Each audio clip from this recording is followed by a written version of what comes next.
I want to start another one. I'll make this brief. This is the history of the Christian religion to the year 200 by Charles B. Waite. This book, this copy is, I'll probably put a picture up there, is by the Book Tree out of San Diego. And I'm just going to read it. I'll do the introduction to the seventh printing. I'll read that real fast. This book was out of print for almost a century until Dr. Carroll Bauer privately printed 500 hardcover gold embossed copies of this rare book in 1992 after about 5 years and most had not sold. So the Book Tree purchased the entire supply and carried on with the sales and marketing. Otherwise, there is a good chance this book may have been forgotten and lost to history. As with Dr. Bauer, we recognize the immense importance of this work. Every serious researcher into the formation of Christianity should have a copy of this book. Otherwise, your research will not be complete. Although those first 500 bound copies are gone, we will now be offering this important book in both paperback and ebook forms for many years to come. Paul Tice, publisher, Book Tree, San Diego, California, 2014. So, and it's a big one. It's not real big. It's like 500 and some pages, but it's pretty dense. It's got a lot of stuff, and it's going to take me a minute. And, like I said, I don't know how really to begin these. So that's what I do. All right, let's see. First period, AD 30 to AD 80. The Apostolic Age, Chapter 1, Lost Gospels of the First Century. The Gospel of Paul, Gospel of Recollections of Peter, references and citations by the Fathers of the Church, views of modern writers, oracles, or sayings of Christ attributed to Matthew. These, the germs of the Synoptic Gospels, Luke, Mark, and Matthew. This is an attempt to write a history of the Christian religion during the first 2 centuries, not a history of Christianity, which would require us to follow the principles of that religion in their dissemination through various countries and in their influences upon other institutions, nor yet a history of the church, which would make it necessary to examine questions of ecclesiastical polity, to trace the rise and progress of different forms of church government, and to notice the manners and customs of the early Christians and their treatment by the civil magistrates. These are touched upon only in their bearing upon the main object of the inquiry, which is an examination into the principal doctrines distinctive of the Christian religion, so far as they were known and taught in the first 2 centuries. Also, the principal traditions and books by which these doctrines were disseminated. The difficulty of the undertaking is great. The Gospels of the first century are unfortunately lost. There are left of that century only the epistles of Paul, the one epistle of Clement of Rome, some slight notices by Jewish and heathen writers, and a few legends and traditions preserved in the writings of the Fathers, and in the extant 2nd century Gospels. And when we enter upon the next century, though there is more remaining than of the first, still the great body of the Christian literature of that age also has been lost or destroyed. Availing himself of what remains, the author will, though conscious of the magnitude of the task, enter upon it at least with fidelity to the truth as he understands it. The time will be divided into 6 periods to be designated as follows. First period, Apostolic Age, AD 30 to AD 80. Second period, Apostolic Fathers, 80 to 120. Third period, the 3 apocryphal Gospels, 120 to 130. The fourth period, 40 years of Christian writers, 130 to 170. Fifth period, the 4 canonical Gospels, 170 to 185. Sixth period, close of the 2nd century, 185 to 200. Page 3. First period, Lost Gospels of the first century. When Christianity had become partially established by the teaching of Christ and the preaching of his apostles and disciples, there arose among the Christians of the various churches a necessity, and hence a demand for some written testimonies or records of the life and doctrines of their great master. But this need was not so apparent or pressing in the first century, especially during the lifetime of those who had been with Jesus and had been his followers and companions. Of the numerous Gospels which were in circulation in the second century, not more than 3 can with any certainty and with any high degree of probability be traced back to the times of the apostles. These are the Gospel of Paul, the Gospel of Recollections of Peter, and the oracles or sayings of Christ attributed to Matthew. The first Gospel of Paul. Ewald, one of the best of the German critics, concludes that there was a Gospel of Paul, thinks it was in the Greek language, and that it may have been written by the evangelist Philip. It may be inferred that it afterward became incorporated into the Gospel of Marcion, AD 145, since Marcion was a follower of Paul, and for his own Gospel claimed the sanction of that apostle. Marcion was a native of Sinope, a town of Asia. Well, horse pucky. Hold on. Okay. Well, a town of Asia Minor on the south shore of the Black Sea. It is supposed that the church at Sinope was furnished by Paul at the time of its formation with a collection such as he supplied to the other Asiatic churches, containing records of the life and teachings of Christ. It was the opinion of Jerome and of several other writers that when Paul spoke of his gospel, Rome 2:16, 6:25, 2D Thess 2:14, 2D Thess 2:14, he referred to a written gospel then in circulation. Paul may have had such a gospel in mind, but his language is not sufficiently explicit to justify us in concluding with any certainty that he meant anything more than that gospel of which he was the great expounder. There is, however, a more distinct trace of the gospel of Paul in his first epistle to the Corinthians, chapter 11, verse 23 to 25. By comparing this passage with Luke 22, 19, 20, it will be seen that the language is almost identical. While the parallel passages, Matt 26, 26 to 28, and Mark 14, 22 to 24, have no such complete similarity, though the idea is the same. The Gospel of Luke, whether directly or through Marcion's, was founded partly upon the Gospel of Paul. That Paul had something to do with a written gospel which now appears in whole or in part in the compilation of Luke is generally acknowledged, and this passage in 1 Corinthians, taken in connection with the corresponding passage in Luke, is strong evidence that in Corinthians Paul refers to a written gospel which he had delivered to the church at Corinth, and a portion of which written gospel appears in Luke 22, 19, 20. Paul may have referred also to the same gospel in Galatians 2, 2. This supposition receives countenance from a passage in Tertullian in his work against Marcion, AD 200 to 210, after saying that Marcion did not ascribe his gospel to any author and arguing thence that it was not authentic. He proceeds as follows. Had Marcion even published his gospel in the name of Paul himself, the single authority of the document, destitute of all support from preceding authorities, would not be a sufficient basis for our faith. There would still be wanting that gospel which Paul found in existence, to which he yielded his belief, and with which he so earnestly wished his own to agree, that he actually on that account went up to Jerusalem to know and consult the apostles, lest he should run or had been running in vain. In other words, that the faith which he had learned and the gospel which he was preaching might be in accordance with theirs.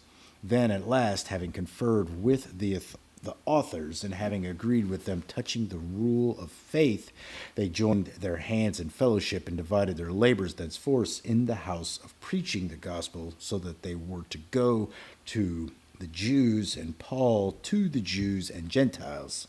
Inasmuch therefore as the entertainer of Luke himself desired the authority of his predecessors for both his own faith and preaching, How much more may I not inquire from Luke's gospel that which was necessary for the gospel of his master?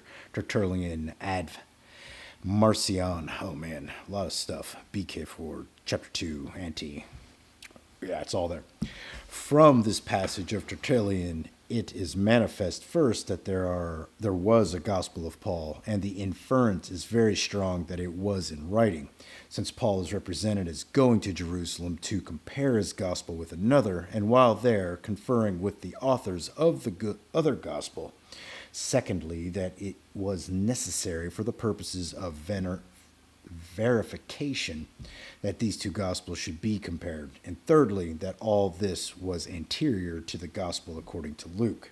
It might be inferred from the closing portion of the paragraph that Tertullian thought the gospel of Luke itself stood in need of some verification. It does not follow, however, that the gospel with which Paul was so anxious to compare his own was written before his. The word primitive inserted by the anti-Nicene translator in brackets before the word authors, we have therefore discarded as unnecessary to the sense and unauthorized.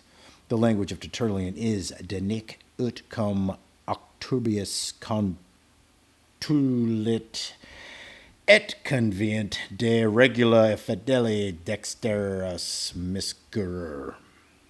All right. The opinion of Eliwald is that the Greek Gospel of Paul was the first ever written. There was probably no great length of time intervening between the origin of that and of the other two Gospels of the first century. The testimony of Irenaeus A.D. 190 concerning this Gospel is that it was written by Luke. Luke also, the companion of Paul, recorded in a book the Gospel preached by him. Notwithstanding the positive language here used, the statement is to be taken with some allowances. Allowance. Irenaeus was fully committed to the four Gospels and was engaged in endeavoring to give them authority. He may be said, in fact, to have introduced them to the notice of the literary world, since he is the first author who mentions more than one of them. He speaks frequently of these Gospels and argues that they should be four in number, neither more nor less,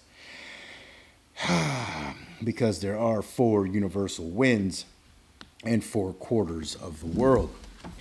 Davidson calls him credulous and blundering. Those who are so quick to receive the statement of Irenaeus that the Gospel of Paul was written by Luke, a statement manifestly made to give apostolic sanction to the Gospel of Luke, are not prepared to accept so readily his assertion that the ministry of Jesus lasted 20 years and that he was 50 years old at his crucifixion. Hold on.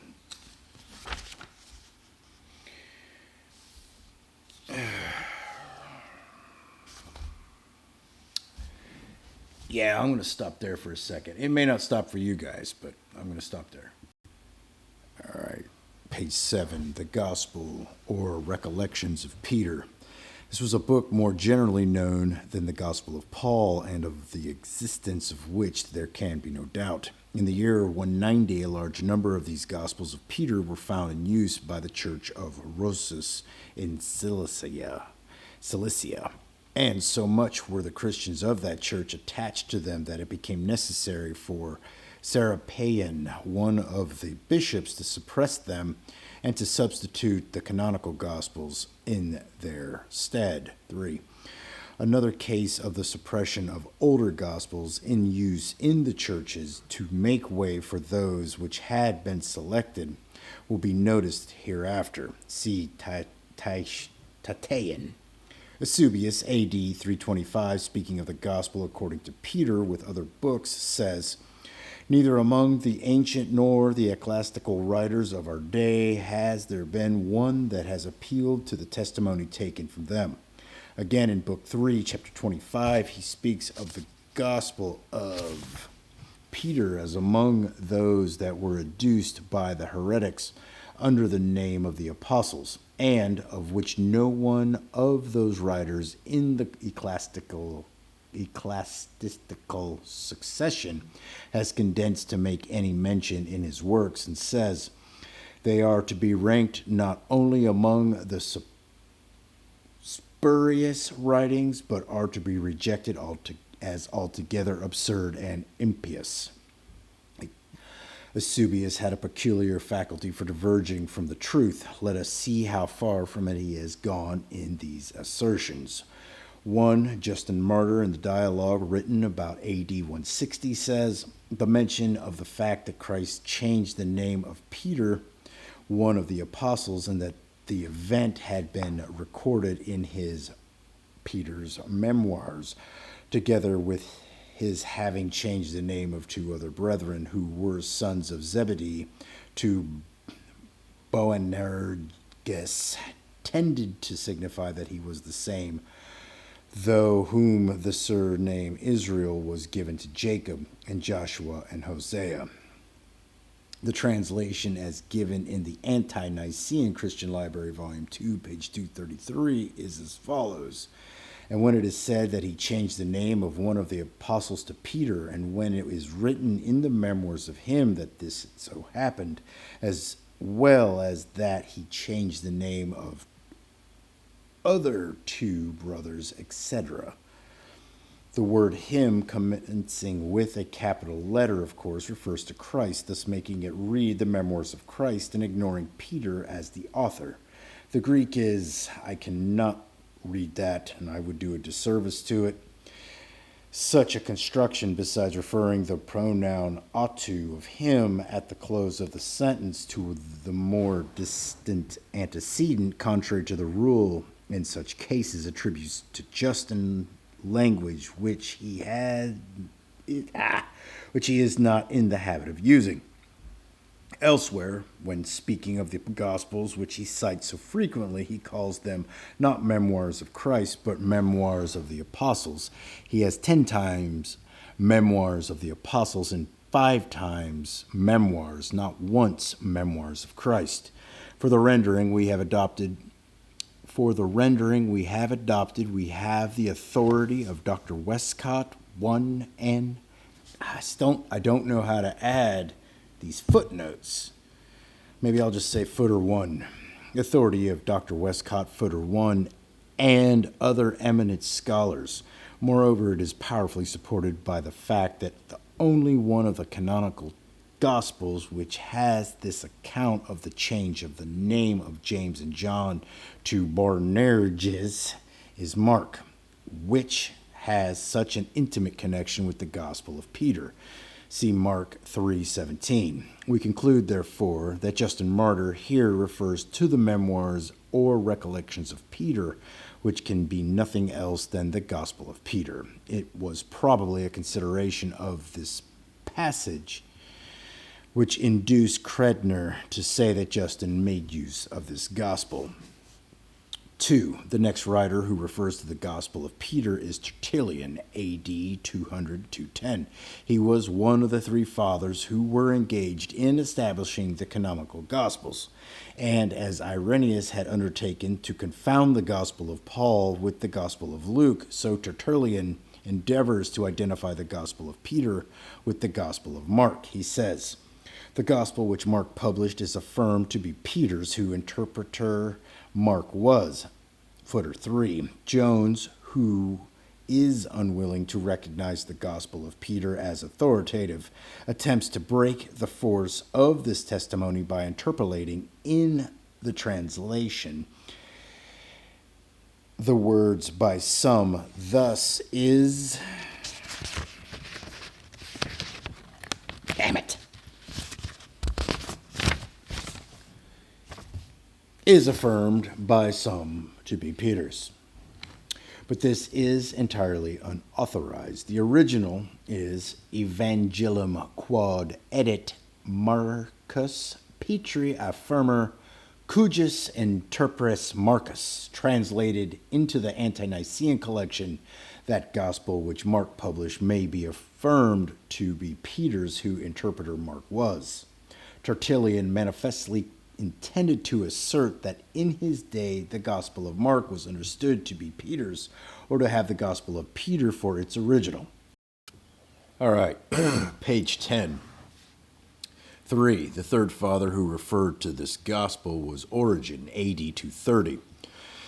There are some, says he, who say the brethren of Christ here mentioned were the children of Joseph by a former wife who lived with him before Mary, and they are induced to this opinion by some passages in that which is entitled the Gospel of Peter or the Book of James. It must not be inferred that Origen here speaks of the books as the same, but that the opinion was held in accordance with passages in the one book or the other. In the Protevangelion, or Book of James, as it was called, it is related that when the high priest told Joseph that he was the person selected to take the virgin, he demurred, saying, I am an old man and have children, but she is young, and I fear lest I should appear ridiculous in Israel. The Origen was not fully prepared to accept this statement, not seeing it in the canonical Gospels, which had then, to use his own language, been chosen and were thenceforth to be authoritative, yet the fact had become so well understood from the previous use of the other Gospels that it was by most of the fathers implicitly received as true for a long time forward. Epiphanius, Chrysostom, Cyril, Theophylact, Ecumenus, and all the Latin fathers till Ambrose and the Greek fathers afterwards held to the opinion that Joseph was a widower and had children by a former wife, showing that the Gospel of Peter and the Protevangelion were regarded as authority. Thus we find the Gospel of Peter expressively referred to by three of the fathers before Eusebius, though that historian asserts that no one of them had condescended to make any mention of it. Eusebius exhibited a still more reckless disregard for the truth in regard to the preaching of Peter. He made a similar sweeping assertion respecting that, while the fact was it had been mentioned by Heracleon and Lactantius, and 6 times by Clement of Alexandria, and every time with indications of approval. It may be well to mention an error of some writers in supposing the preaching of Peter and the preaching of Paul to be one book or parts of the same book, merely from their being mentioned in the same connection by Lactantius. Such an inference is not authorized. Other writers have mentioned this gospel. Theodoret, A.D. 430 says, the Nazarenes are Jews who venerate Christ as a just man, merely as it is said they use the gospel according to Peter. Credner thinks the gospel was one of the oldest writings of the church and the source from which Justin Martyr drew many of his quotations. Also that it is essentially identical with the harmony of Tatian and the gospel according to the Hebrews. Dr. Mill says it was publicly read by the Christians, and Mr. Whitston asserts that it was probably in some sense a sacred book. Jones, who wishes to discredit it, says it was interdicted by the decree of Pope Gelasius, AD 494, according to some copies, though he does not explain how the interdict crept into those copies, nor why it was, nor why it is not in the decree as generally published and as it appears in his own work, Volume 1, page 154. The Gospel of Peter favored the opinions of the Doctia,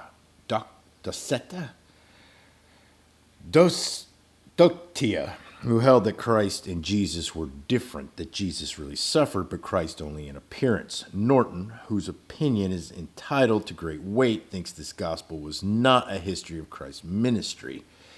Reverend S. Baring-Gould asked the question, was this gospel a corrupted edition of St. Mark? And answers it thus, probably not. We have not much ground on which to base an opinion, but there is just sufficient to make it likely that such was not the case. Footer 5. He considers the statement concerning the brothers and sisters of Christ as most valuable, as the gospel is wholly unprejudiced and of great antiquity.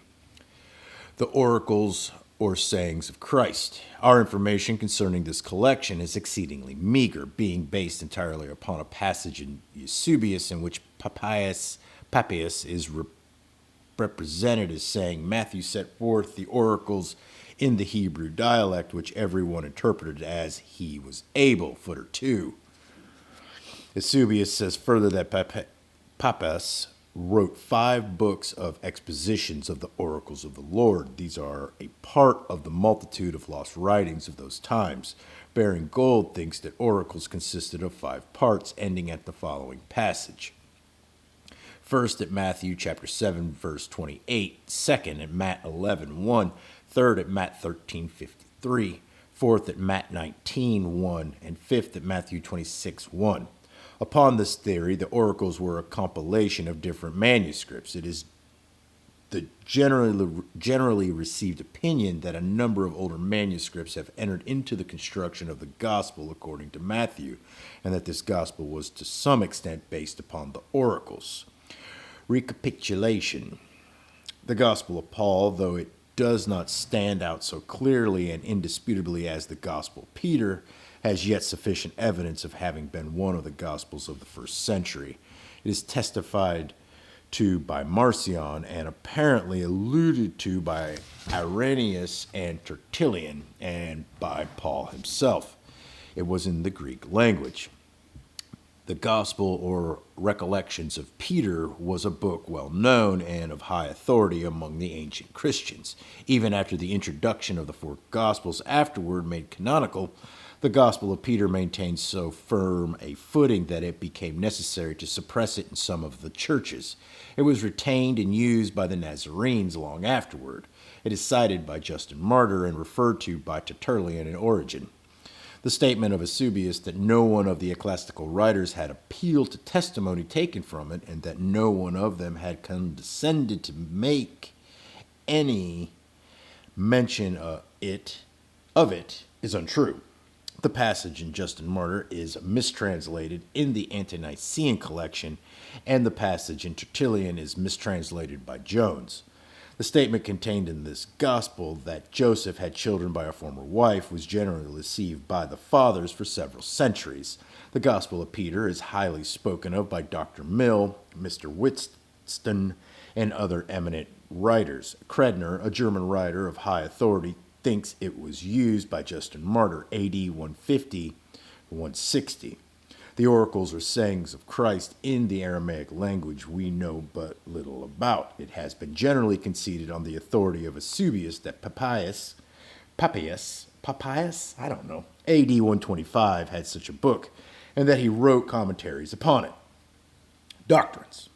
There is no evidence that any of these Gospels taught the miraculous conception or the material resurrection of Christ, or contained any account of his miracles, or any reference to any book containing such accounts or teaching either of these doctrines. It will be seen as we proceed that the 3 Gospels which have been considered were the germs of the 3 synoptic Gospels, respectively. That is, the Gospel of Paul was the germ of the Gospel according to Luke, the Gospel of Peter of the Gospel according to Mark, and the oracles of the Gospel according to Matthew. They cannot, however, in any sense be considered the same. The synoptic Gospels were undoubtedly written long afterward and contained in many respects very different material. Moreover, the Gospel of Paul appears to have passed through the Gospel of Marcion before reaching the author of Luke, and the oracles through the Gospel of the Hebrews before reaching the author of Matthew.